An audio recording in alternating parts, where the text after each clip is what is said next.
Do you watch Atlanta? I don't. Like, I need to catch up. I watched like the first 3 episodes, Mm-hmm. but I haven't watched anything else. Well, Colin got me into it, and I caught all the way up in like 3-4 days because I got really into it. I've always been a fan of like Donald Glover. Shout out Dong Lover.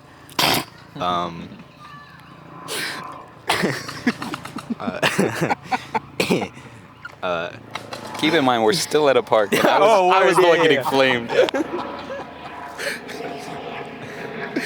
I don't think I've ever heard of him as Donald Glover. Really? Oh my God! He Yeah. literally made a joke, I think, on like Jimmy Fallon, where he was like, "Well, my name is literally Dong Glover." Yeah. Just take out the ALD, you know. Yeah. Got what's left. I mean, good for him. Is that a bee? Ooh. No, it's just a fly. He's kind of dead. I just die on you. Died and then Oh fucking my! It's still moving. It's dying on It's you. dying on you. That's Oh my crazy. God. That's tough. Wow. R.I.P. that pussy. Yeah. Word. Still at a park with kids. But he's getting better. Did you see his reaction as he was saying pussy? Like, That's crazy. I literally, like, as I said it, I was like, yo, I was just talking about not wanting to talk anymore. yeah. You look so appalled. Like, I've never seen you, like, react like that after something you say. Just like, oh my God. Yeah, and I'm just like, I have some moral conscience, you know? Like, it peeks out every once in a while. Yeah. Not as often as it should, but you got one for sure. Yeah. Whoa. Nice. Yeah. Speaking of Dong Lover. True. That's a good segue, yeah. Back to Atlanta. Yeah, so, You like, seen the most recent episode? I did, and I wanted to get into that a little bit, at least. The good thing is the most recent episode isn't like a story spoiler. Yeah. I like how they do these sort of one-off stories. Sorry. I was just saying so that I kind of peep in. Because the thing is, like, they do every once in a while. It's like an episode that may have ties into like maybe some of the more important like cultural moments or things that are happening like in the world, and they just try to do like a brief touching on it through a story. And this week's was no different. It was a pretty good one. The first episode was kind of similar. Yeah. Just in terms of like it being like not related entirely, but some of the themes end up tying into what's happening in the main story. Yeah. If we could give like a brief rundown, I guess.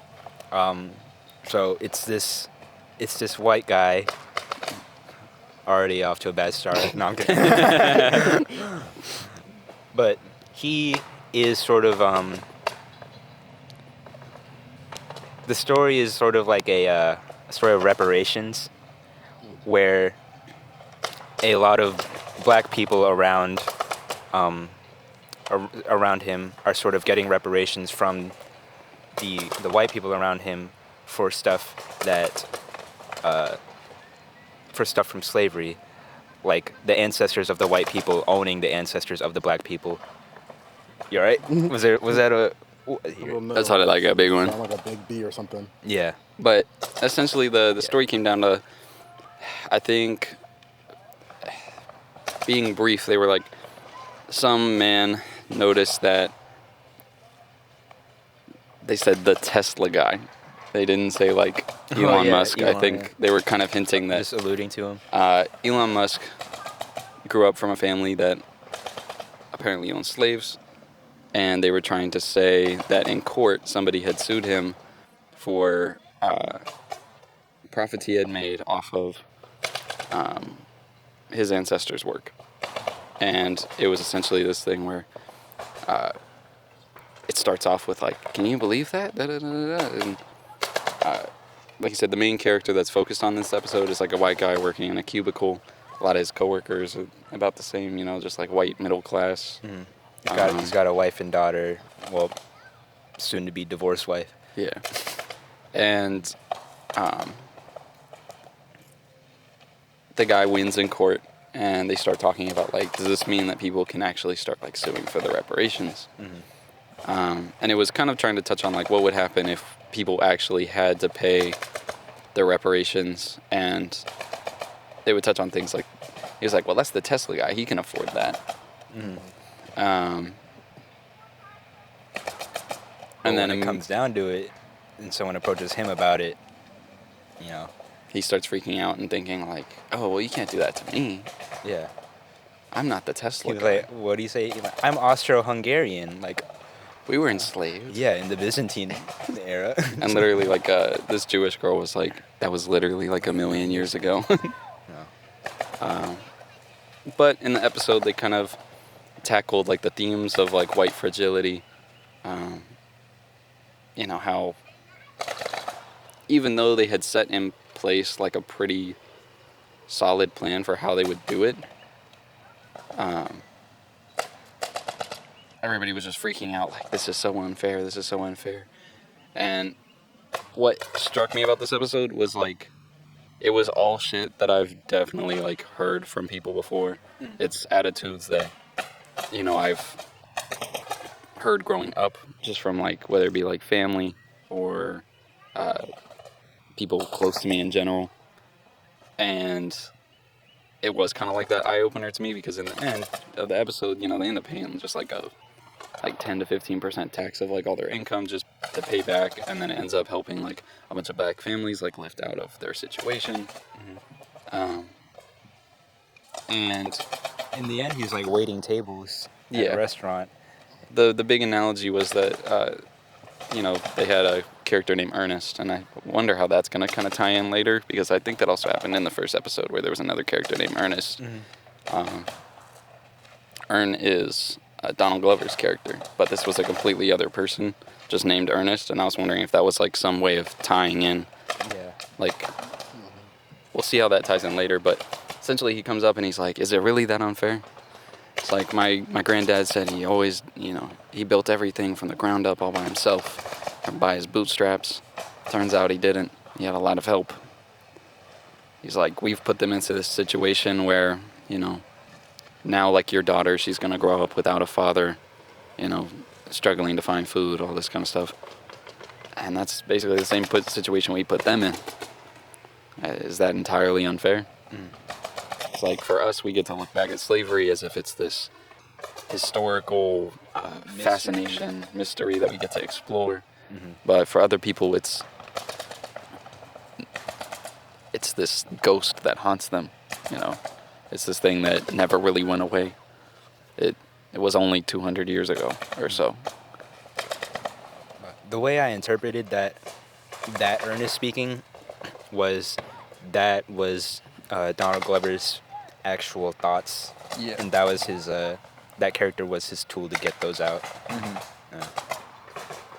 That's kind of what I was thinking too. But after that whole monologue, he walks around to this takes place in a hotel, like in the lobby of a hotel. So after that whole monologue to the main character, he walks around to the pool and shoots himself in the head, and that's the end of his arc. Yeah. It was kind of like just to say this, like, this message, and then it was playing into, he was like, they're not the first one this week. It was just like a bunch of white dads coming to this bar to drink, and then he shot himself. Yeah. I thought the episode was like fantastic, and then I go to like see how other people feel about it, and like it has a lot of like controversy around it. But what's interesting is I found that the majority of people that didn't like it were white, and Yeah. a lot of the people that found it really good. When I watched it, I was like, Or not. this is gonna get some weird backlash, I feel like. Yeah. But I thought it was great, because for me, like I said, it was almost like an eye-opener where it shouldn't have been. But, you know, I know that I'm not perfect, and I, you know, have my bias, or not biases, but I know that I have, like, things that I'm still learning. And that was one of those things where, like, it hadn't really been put into that perspective for me before. And I think that's kind of what the intention of the episode is to try and do, is to try and create that conversation. And I thought it was really good. But my immediate thought was like, oh, some white dudes on Twitter are going to have a field day. Don't tell Ben Shapiro about this shit. That motherfucker is going to go crazy. The idea of Ben Shapiro watching Atlanta is so funny though.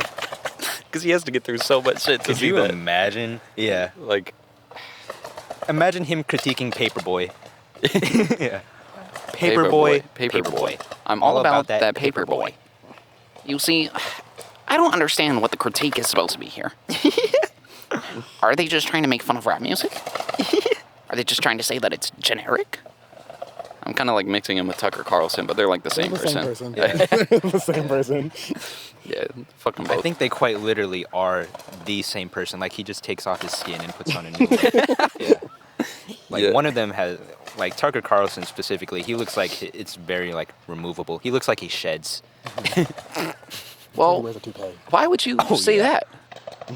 Because I get up in the morning and he literally sounds like a Batman villain when he talks. Yeah. I feel like that's not correct. If Yeah. you woke up one morning and noticed that your daughter was not in her bed like she's supposed to, but instead you find a video of her tied up in the basement of a random house, what would you do? What if it said from Tucker? What if you found it this morning? Oh, I believe you did. So, when it's asking for $2 million in ransom money, are you gonna give it? You're giving me, like, nervous itches. I don't like this character. I don't like this guy. I will find you. Oh, okay. I know where you live. But, I like, still have your daughter. oh, cool. No, but the thing about Tucker, like, his resting face, I don't think it's like him, like, just being mad and grumpy at the world. I think that's his loose skin not being applied on correctly, and that's the whole, like, movable thing, you know? Yeah, that's why he looks so concerned. It's just the face is drooping a little bit. Yeah. Yeah, the adhesive is, like, wearing off. You know, he needs to, like, get on that. That makes sense. Yeah.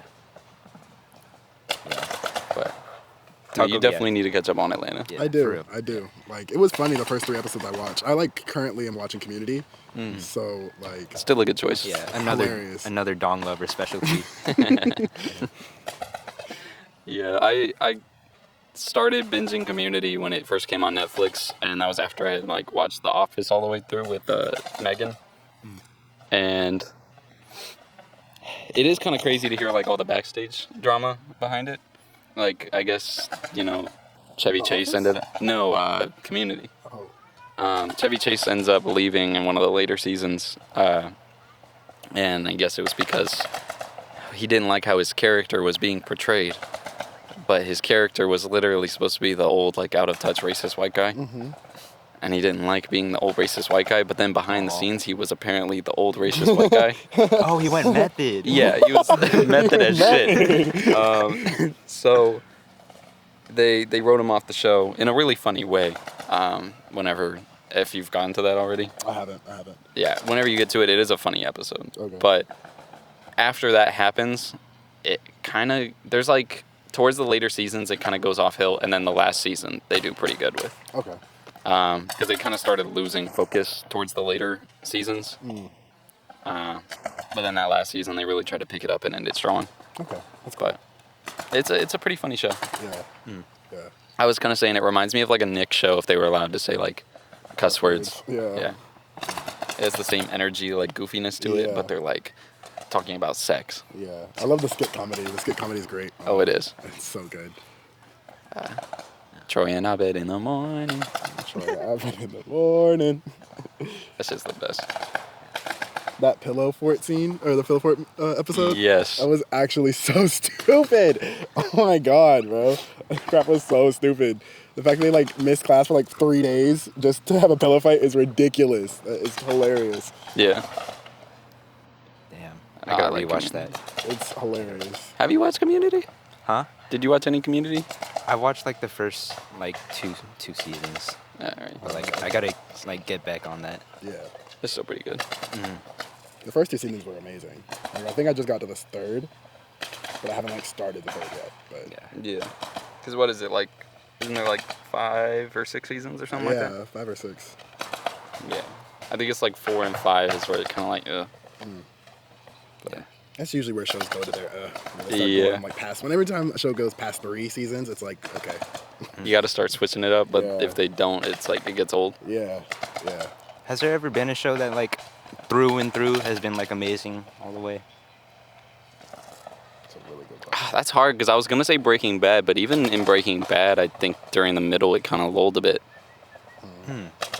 Like, I think there's like I don't remember how many seasons there are of Breaking Bad, but I have finished that like a while ago, and it was pretty solid for the most of the way. But I do remember in the middle kind of being like, let's just get past this. Yeah. And then in like the final few seasons, it like catches up crazy once you start getting into like Los Pollos Hermanos, all that kind of stuff with I forget the actor's name.